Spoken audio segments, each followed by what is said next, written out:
তৃণমূল সরকারের বিরুদ্ধে চার্জশিট বিজেপির, আর সেই অভিযোগপত্র তুলে ধরেছেন স্বরাষ্ট্রমন্ত্রী অমিত শাহ।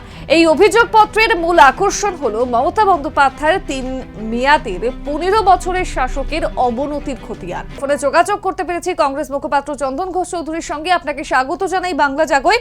এদিন এসআইআর ইস্যুতে মুখ্যমন্ত্রীকে নিশানা করে অমিত শাহ বলছেন যে আর কোনো রাজ্যে জুডিশিয়াল অফিসার দরকার হয়নি, অনুপ্রবেশকারীদের বেছে বেছে তাড়াবো বাংলা থেকে, এটাই আমার এবং আমার পার্টির লক্ষ্য। কিভাবে দেখছেন অমিত শাহর এই মন্তব্যকে?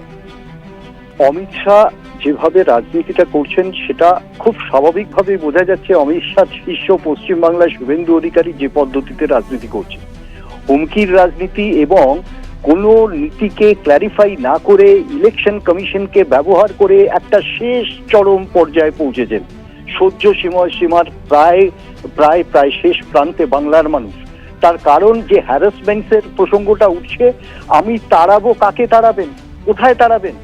প্রথমে উনি আইডেন্টিফাই করুন কোন বিএসএফ অফিসাররা এর জন্য দায়ী, কোন বিএসএফ অফিসাররা টাকা খেয়েছেন, কোন বিএসএফ অফিসারদের সহায়তায় এই অনুপ্রবেশকারীরা পশ্চিমবাংলায় ঢুকেছেন। অনুপ্রবেশকারীর বিরোধিতা তো আমরাও করছি, কিন্তু আপনারা সৎ নাগরিককে অনুপ্রবেশকারী বানাচ্ছেন।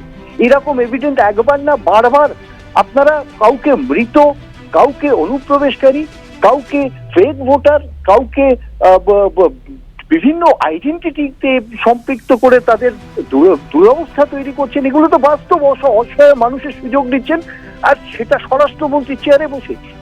এটা সব থেকে বড় লজ্জার বিষয় যে আজকে পশ্চিমবাংলার এসআইআর কমপ্লিট করতে পারেননি আপনাদেরই এজেন্সি, ইনফ্যাক্ট কেন্দ্রীয় সরকারের এজেন্সি। যেটা বলবো, একটা ইন্ডিপেন্ডেন্ট এজেন্সি যাকে আপনারা ব্যবহার করছেন, তারা পারেননি। পশ্চিমবাংলায় ব্যর্থতার দায় তাদের।